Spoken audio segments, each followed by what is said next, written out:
Hello everyone, welcome to my channel.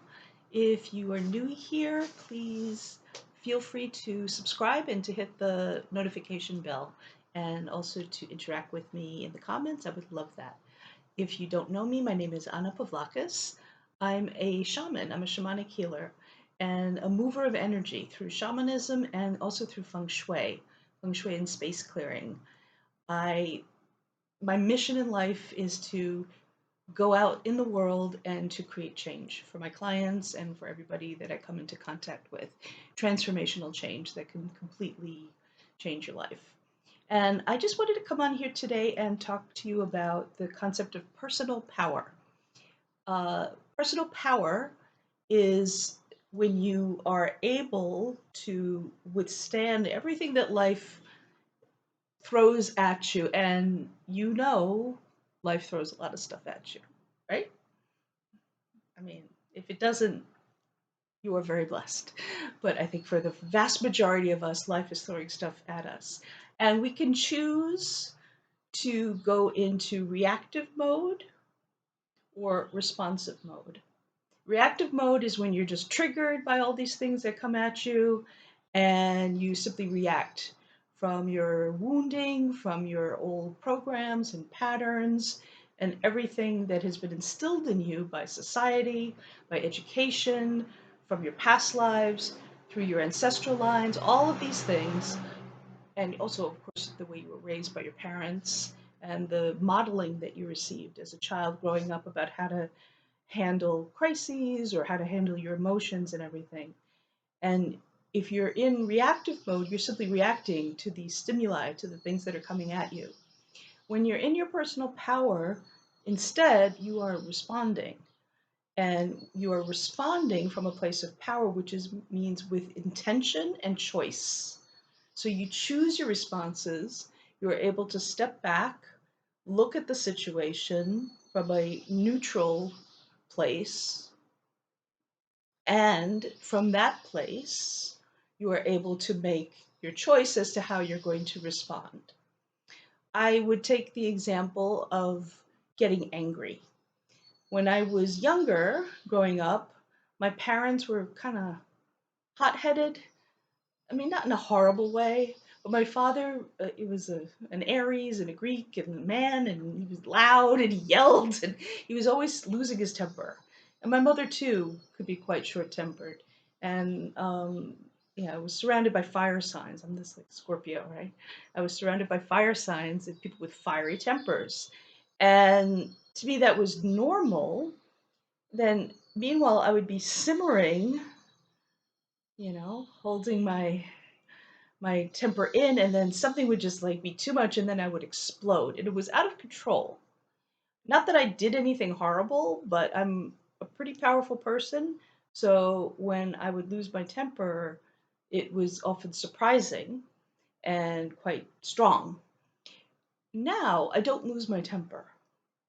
Over the years, I have learned how to manage my emotions, manage my responses, and respond to situations from a state of personal power without letting myself be triggered. So I say now that I don't lose my temper, I find my temper and I apply it very judiciously. I almost never get angry. It's extremely rare. And when it does happen, it's because the situation warrants it, and because, there's this idea that anger is always bad. That's not true.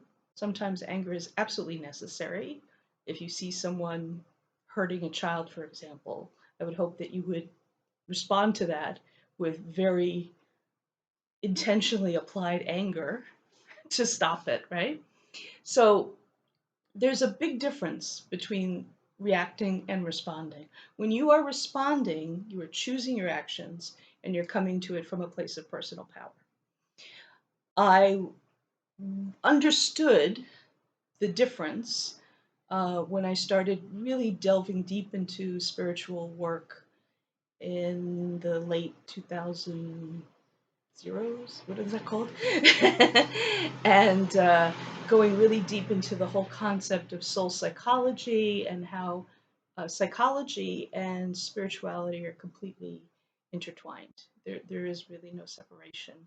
To be spiritually adept, you must work on your psychology. They go hand in hand. And it's not what I originally started to learn from a very young age, learning about astrology and all this cool stuff, right? Um, and, ghosts and talking to spirits and all of that. But the more that I studied, disciplined spirituality, the more I understood the importance of the psychological aspect to it. So I wanted to get on here and talk a bit about this. It's a huge topic, being in your personal power. And I wanted to also tell you about a workshop that I have coming up on July 23rd. It's an online workshop. And so you can join it from anywhere in the world. And I tried to create it at a time that would be good for a lot of different time zones because I have clients from all over the world. And if you can't make it live, there is a replay available. And it's a workshop that's going to be full of information about being in your personal power, the importance of it. And I'm going to teach you actual techniques and tools that I've learned over the years, giving you my toolbox of all of these like meditations and techniques and tools and invocations and so on that can help you ground yourself in your personal power and also deal with life as it comes at you. I like to tell the story of when I was living in New York City, commuting each way 2.5 hours on public transportation. And all these harsh energies coming at me all the time. And, if you're at all sensitive, and I think most people who are on the spiritual path are quite sensitive, they're empathic, they pick up on these things, and I would arrive at work like just like um, but after a while, after implementing these techniques and these tools, I would arrive in a state of I mean, I would go through those things. I shielded myself. I learned how to prevent negative energies from attacking me or touching me or coming anywhere near me. I learned how to neutralize things. And so when I would step off that last leg of the commute, within seconds, everything would be forgotten and I would arrive at work calm and cool and collected.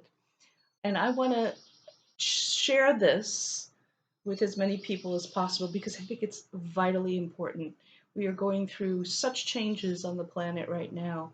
We are being bombarded by harsh energies everywhere we turn, both from society and jobs and the media and everything, and just life, right? So everything is coming, and it can be very overwhelming, and it can throw you off center very, very easily. So with these tools, with these techniques, you can really learn to master your personal power. And so you will be less and less and less affected by these externals when you realize that your power is within you. Okay, so I really hope you will join me on July 23rd. There is also going to be, I'm offering a very special bonus if you register by the 17th of July. I'm going to give you a 10-minute clearing.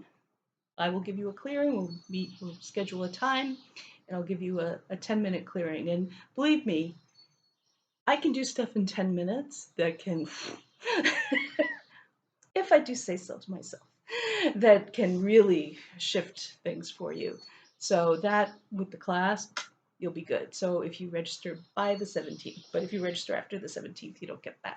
So I would encourage you to do that.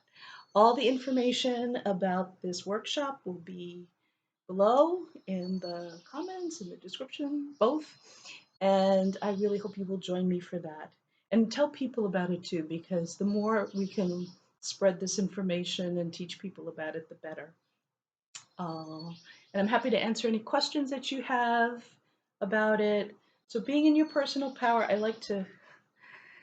my perfect example of personal power is Archangel Michael. I just love this picture so much.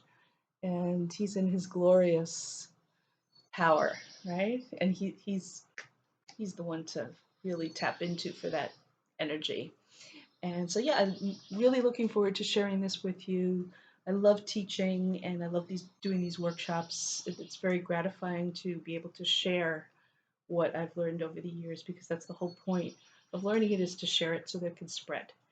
Okay, so I hope to see you on the 23rd, and thank you, and have a beautiful day.